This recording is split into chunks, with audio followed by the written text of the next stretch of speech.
Fox Valley, the local Veterans Council held their tribute inside the Outagamie County Courthouse.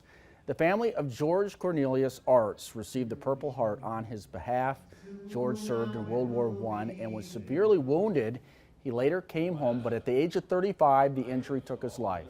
He never received his Purple Heart, but that changed today. His grandson, Michael Muthing, shares more about George.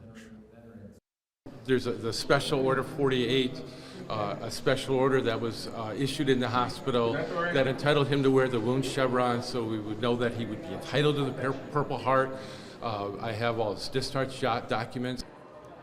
Purple Hearts are only given when a service member is injured or killed by an enemy in action. President